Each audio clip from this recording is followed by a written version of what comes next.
suster, bapak, ibu, dan sobat muda. Salam Veritas, semangat perubahan semua untuk Tuhan. Salam sehat dan salam bahagia untuk kita semua. Pagi ini kita akan merenungkan sabda Tuhan dari Injil Matius bab 23 ayat 1 sampai 12. Maka berkatalah Yesus kepada orang banyak dan kepada murid-muridnya, katanya, ahli-ahli Taurat dan orang-orang Farisi telah menduduki kursi Musa. Sebab itu, turutilah dan lakukanlah segala sesuatu yang mereka ajarkan kepadamu. Tetapi janganlah kamu turuti perbuatan-perbuatan mereka, karena mereka mengajarkannya tetapi tidak melakukannya. Mereka mengikat beban-beban berat, lalu meletakkannya di atas bahu orang, tetapi mereka sendiri tidak mau menyentuhnya. Semua pekerjaan yang mereka lakukan hanya dimaksud supaya dilihat orang. Mereka memakai tali sembahyang yang lebar dan jumbai yang panjang. Mereka suka duduk di tempat terhormat dalam perjamuan dan di tempat terdepan di rumah ibadah. Mereka suka menerima penghormatan di pasar dan suka dipanggil rabi. Tetapi kamu, janganlah kamu disebut rabi, karena hanya satu rabimu, dan kamu semua adalah saudara.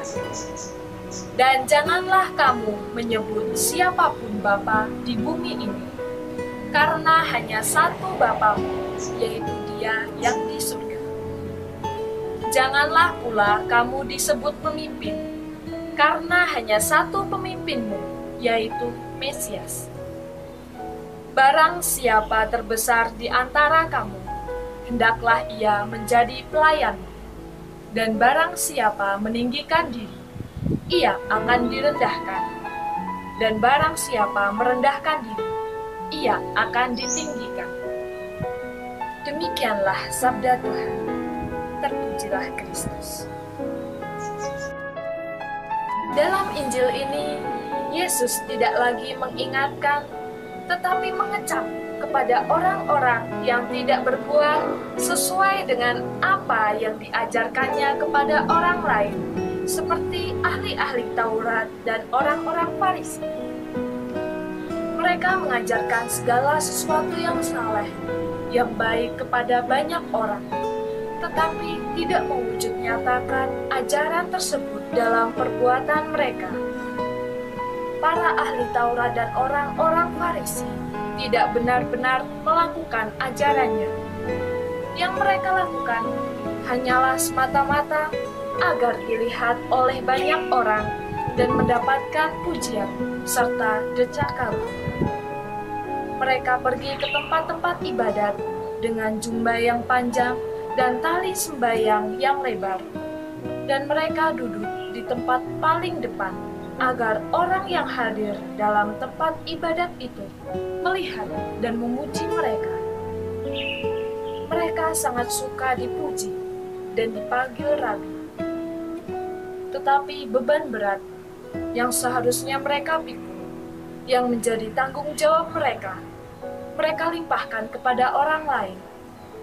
Ini adalah ciri dari orang yang hanya ingin mencari perhatian, mencari pujian, agar orang lain melirik, bahkan melihat apa yang mereka perbuat untuk mendapat sanjungan.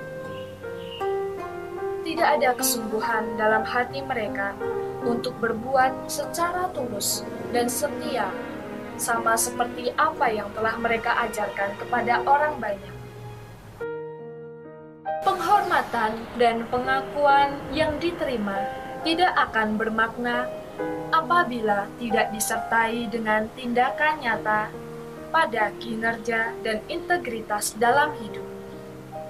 Kita akan mendapatkan pengakuan dan penghormatan apabila apa yang kita ucapkan, kita ajarkan kepada orang lain, kita imbangi dan kita wujud nyatakan dalam perbuatan kita sehari-hari.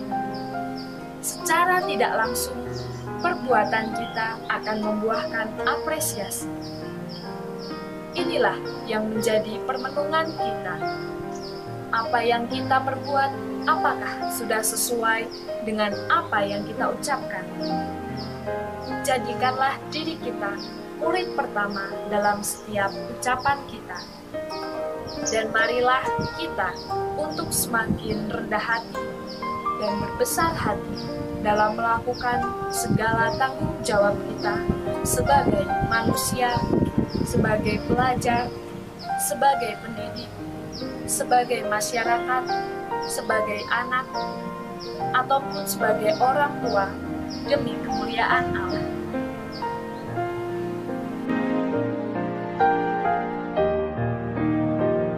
Marilah kita mengheningkan hati, akal budi, dan jiwa kita. Kita rendahkan hati kita di hadapan Allah dan mohon agar apa yang ingin kita ucapkan dan yang kita perbuat selaras dan berkenan di hadapan Allah tanpa mencari pujian hamba. Marilah kita bersatu dalam doa. Dalam nama Bapa dan Putra dan Roh Kudus. Amin. Ya Allah Bapa kami, mampukan kami untuk terus rendah hati dan setia kepadamu dalam segala perbuatan dan perkataan kami. Sertailah kinerja dan integritas moral yang menjadi tanggung jawab pribadi kami masing-masing dapat kami tuntaskan untuk kemuliaan nama-Mu dan bukan untuk mencari pujian hamba. Karena hanya di dalam nama Tuhan Yesus kami telah berdoa dan mengucap syukur. Amin. Dalam nama Bapa dan Putra dan Roh Kudus. Amin.